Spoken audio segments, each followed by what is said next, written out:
धीरज धर्म मित्र और नारी, आफत काल परखिए चारी। ये बड़ी सुंदर बात कही है गोस्वामी जी ने कि इंसान को ये चार वस्तु धीरज धर्म मित्र और नारी ये विपत्ति काल में ही परखनी चाहिए। सुख में तो सब तुम्हारे हैं और तुम सबके हैं, लेकिन विपत्ति काल में कौन तुम्हारा है ये देखना जरूरी, क्योंकि इसको सही मात्रा में सही स्थिति में देखने से हमारा मोह भ्रम दूर हो जाता है। जो हम समझे बैठे होते हैं ना कि ये तो ऐसे, ये तो ये है, ये तो ये है, वो भ्रम दूर हो जाता है कि कष्ट काल में कौन है तुम्हारा। सबसे पहले अपने धीरज का परिचय, अपने धीरज का परख करो कि हमारा धीरज हमारे विपत्ति काल में हमको कितना सहाय करता है। जिसमें धैर्य नहीं है ना मेरे भाई बहन, वो विपत्ति को जीत नहीं सकता, विपत्ति को सह नहीं सकता। धीरज मीन्स, धीरज किसको कहते हैं?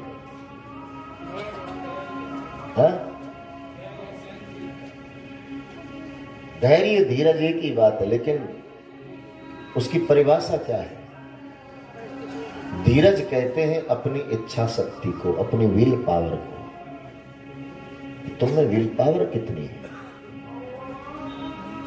मैं हॉस्पिटल जाता था दिखाने, कई बार बहुत दिन तक लगा रहा ये सिस्टम चलते चलते, तो डॉक्टर जब भी मुझे मिला एक ही बात कही कि बस विल पावर स्ट्रांग हो तो जीता जा सकता है। तो उसकी जो परिभाषा है वो मुझे वहीं से समझ में आई। मैं भी धीरज को धैर्य ही कहता था, धैर्य को ही धीरज कह, लेकिन उसकी सही परिभाषा क्या कि विपत्ति काल आ गया, समस्या आ गई, कठिनाई आ गई, अब तुम मर जाओ, घबरा जाओ और ज्यादा बीमार हो जाओ, ब्रेन हेमरेज हो जाए, टेंशन हो जाए, ये हो जाए, तो ये धैर्य के खोने का लक्षण है। और विपत्ति काल आ गया और तुम तटस्थ बने रहे, स्थिर बने रहे कि ठीक है अब जो आ गया देखा जाएगा, उसको करेंगे, उसको कहते हैं इच्छा शक्ति, विल पावर। मुझे तो कई लोग मिलते हैं तो कहते हैं आपकी जगह कोई और होता इतने दिन में सिया राम। अब मैंने कहा भाई मैं भी ऐसे ही सबकी तरह ही हूं, पर ठाकुर जी ने रखा हुआ है तो रह रहा हूं, बाकी इंसान। पर हाँ, ठाकुर जी ने इच्छा शक्ति दी है तो कोई भी स्थिति से ज्यादा घबराना नहीं। होता है मन बहुत कई बार विचलित होता है, लेकिन फिर उसको नियंत्रित करना, उसको डांटना, अपने आप को समझाना, अपने आप को तटस्थ रखना, अपने आप को धैर्य में रखना कि नहीं सब ठीक होगा, सब ठीक होगा, सब ऐसी विजुअलाइजेशन अपनी मानसिकता में लाना, ये इच्छा शक्ति, विल पावर, ये है धैर्य। तो अपने धैर्य को परखो कि कितना धैर्य है हमारा। कई लोग कहां सह पाते, जरा सी चोट लग गई मर गए, जरा कुछ हो गया तो बस गए, डॉक्टर एडमिट हो गए तुरंत। धीरज बहुत बड़ा रखो मेरे भाई बहन, संसार में आए हो यहाँ तो धीरज की परम आवश्यकता है, क्योंकि ये तो दुखालय है, ये तो दुखों का सागर है, यहाँ तो दुख ही दुख मिलता है और उस दुख को धैर्य से ही निर्वाह हो सकता है, बिना धैर्य दुख का निर्वाह नहीं हो सकता, इसलिए धीरज जरूरी।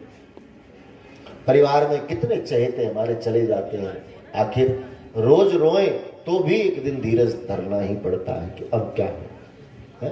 किसी का जवान बच्चा गया, किसी का बेटा, किसी का पति, किसी का पिता, चले गए चले, क्योंकि जीवन का तो कोई भरोसा ही नहीं ना बाप। संतों ने कहा कि सब पर विश्वास करना, लेकिन जिंदगी पर कभी विश्वास नहीं करना, क्योंकि जीवन कब धोखा दे जाए ये कोई ठिकाना नहीं। तो धैर्य की परीक्षा विपत्ति काल में, धीरज धर्म, धर्म की परीक्षा भी विपत्ति काल में ही होगी, क्योंकि जब कठिन समय आता है तो कई धर्मपंथी अपने धर्म से भटक जाते हैं। विपत्ति काल में या तो लोभ के वश, या तो तृष्णा के वश, या तो कोई भी प्रलोभन में धर्म पथ छोड़ देते हैं। नहीं, जो हो सो हो, मैं हमेशा अपने धर्म पर ही रहूं। कोई भी विपत्ति काल, कोई भी परिस्थिति काल हमारे धर्म को हमसे छीन न ले, धर्म पर रहे।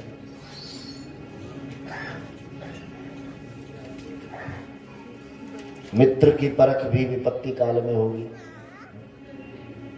बनी बनी में तो बहुत मित्र होते हैं, लेकिन बिगड़ी में कोई मित्र आए, अपने बदलते हैं, वक्त बदलता है अपनों के साथ और अपने बदलते हैं वक्त के साथ। मित्र की परख भी, और नारी पत्नी की परख भी विपत्ति काल में होती है। कितने ऐसे प्रसंग हैं हमारे पास जिनको सुन करके लगता है कि अयोग्यता रही होगी तो ऐसा किया, वरना विपत्ति काल में कोई किसी का संग छोड़े, ये सच्चा धर्म नहीं। फिर अनसुईया माँ ने जानकी जी को बताते हुए कहा कि एक ही धर्म एक व्रत नेमा, काय वचन मन पति पद प्रेमा।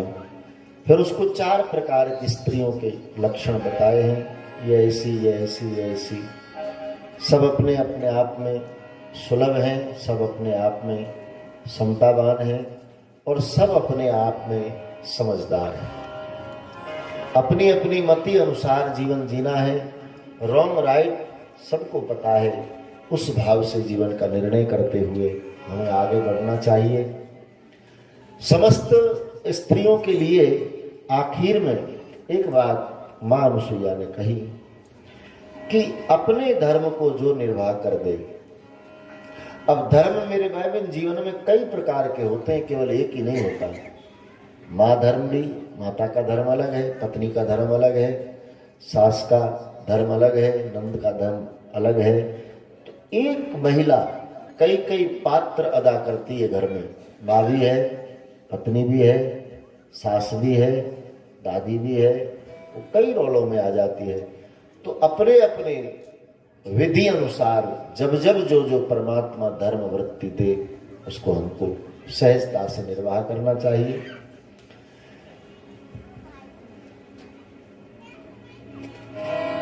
बिलक बिलक बातें मां अनुसुईया ने कही कि क्षण सुख लाग जन्म जह जाई, विधवा होए पाए तरुणाई।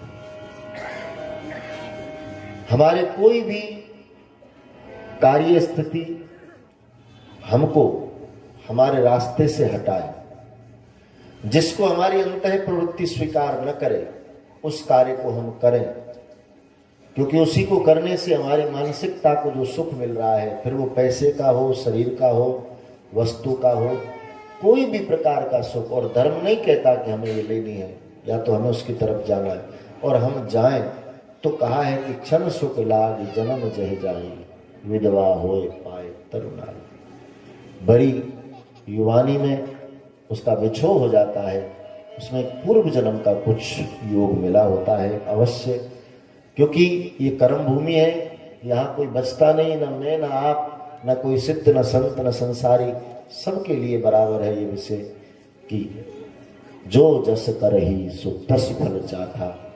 और ये जगत जो है मेरे भाई बहन, ये भोग भूमि है। यहाँ हम सब अपने अपने भोगों को पूरा करने आए हैं, और जिसका भोग पूरा हो जाता है वही यहाँ से प्रस्थान कर जाता है। तो कर्म प्रधान विश्व करी राखा, जो जस करे सो तस फल चाखा। और संसार में बुरा केवल वो है जिसको हमारी अंतः प्रवृत्ति बुरा माने, क्योंकि हम यदि गलत कर रहे हैं तो हमारी मानसिकता हमें कहेगी कि हम गलत हैं, और हमारी अंतः प्रवृत्ति यदि हमको उस तरफ नहीं प्रेरित कर रही है तो फिर वो हमारे जीवन में गलत नहीं। बस अच्छा बुरा अपने आप को पूछना, किसी को मत पूछना। रॉन्ग राइट के बारे में स्वयं ध्यान करना, किसी की सलाह मत लेना, और अपने ढंग से अपना जीवन जीना। ये मां अनुसुईया की सलाह सीता जी को रही। फिर यहाँ से अनंत